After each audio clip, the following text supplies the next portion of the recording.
Once upon a time there was a king and a queen, who grieved sorely that they had no children. When at last the queen gave birth to a daughter, the king was so overjoyed that he gave a great christening feast, the like of which had never before been known. He asked all the fairies in the land, there were 7 all told, to stand godmothers to the little princess, hoping that each might give her a gift, and so she should have all imaginable perfections. After the christening, all the company returned to the palace, where a great feast had been spread for the fairy godmothers. Before each was set a magnificent plate, with a gold knife and a gold fork studded with diamonds and rubies. Just as they were seating themselves, however, there entered an old fairy, who had not been invited because more than 50 years ago she had shut herself up in a tower, and it was supposed that she was either dead or enchanted.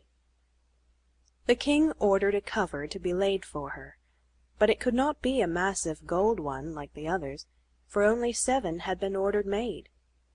The old fairy thought herself ill-used and muttered between her teeth. One of the young fairies, overhearing her, and fancying she might work some mischief to the little baby, went and hid herself behind the hangings in the hall, so as to be able to have the last word and undo any harm the old fairy might wish to work. The fairies now began to endow the princess.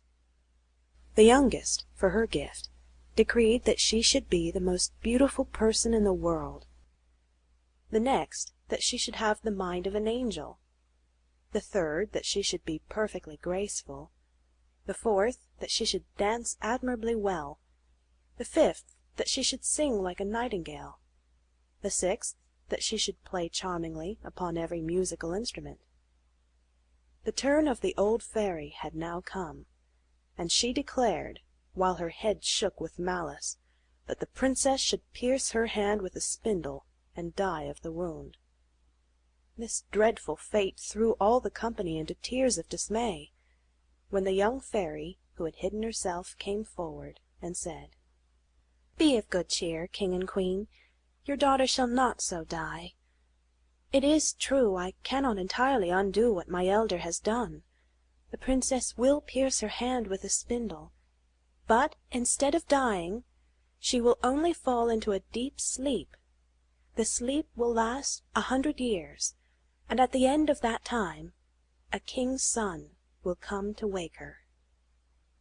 The king, in hopes of preventing what the old fairy had foretold, immediately issued an edict by which he forbade all persons in his dominion from spinning or even having spindles in their houses under pain of instant death.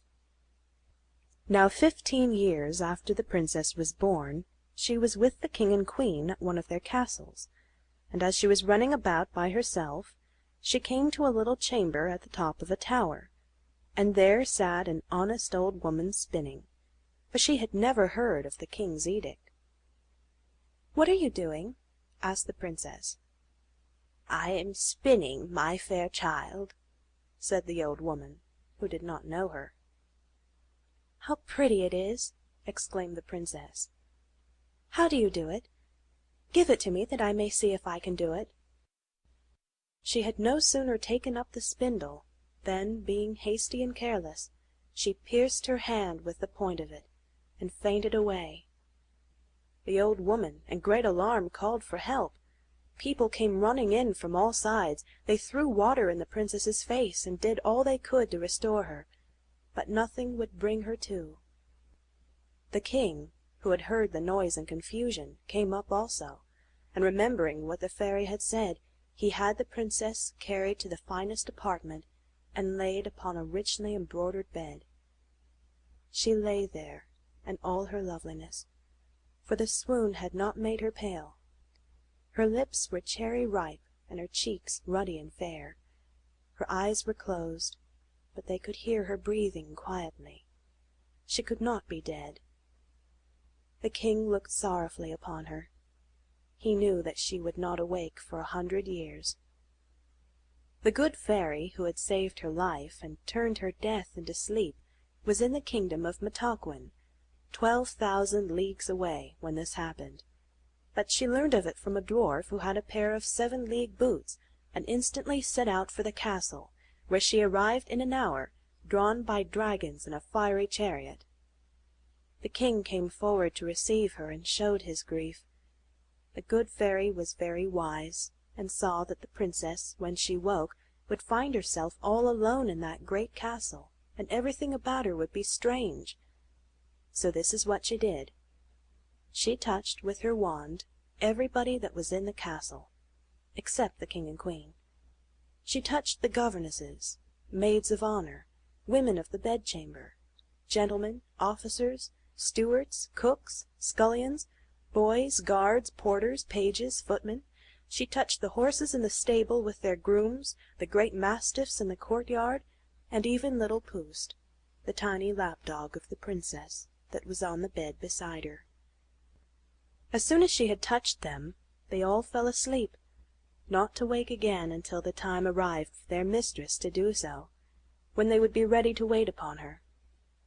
Even the spits before the fire, laden with partridges and pheasants, went to sleep, and the fire itself went to sleep also.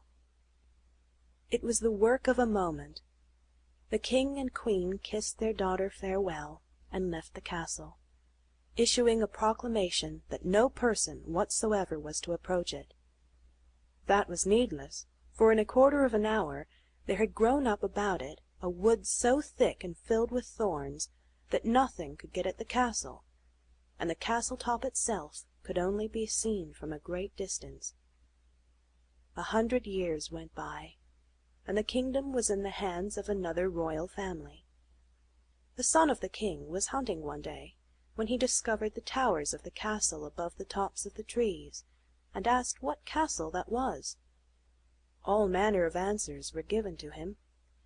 One said it was an enchanted castle, another that witches lived there, but most believed that it was occupied by a great ogre, which carried thither all the children he could catch and ate them up one at a time, for nobody could get at him through the wood.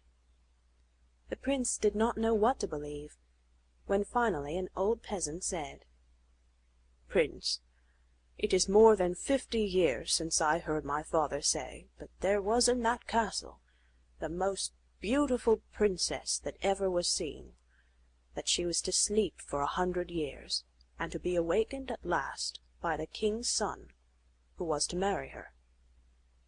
The young prince at these words felt himself on fire. He had not a moment's doubt that he was destined to this great adventure, and full of ardor he determined at once to set out for the castle. Scarcely had he come to the wood, when all the trees and thorns which had made such an impenetrable thicket opened on one side and the other to offer him a path. He walked toward the castle, which appeared now at the end of a long avenue, but when he turned to look for his followers, not one was to be seen. The woods had closed instantly upon him as he had passed through. He was entirely alone, and utter silence was about him. He entered a large forecourt and stood still with amazement and awe. On every side were stretched the bodies of men and animals apparently lifeless, but the faces of the men were rosy, and the goblets by them had a few drops of wine left. The men had plainly fallen asleep. His steps resounded as he passed over the marble pavement and up the marble staircase. He entered the guard-room. There the guards stood drawn up in line, with carbines at their shoulders, but they were sound asleep. He passed through one apartment after another, where were ladies and gentlemen asleep in their chairs or standing.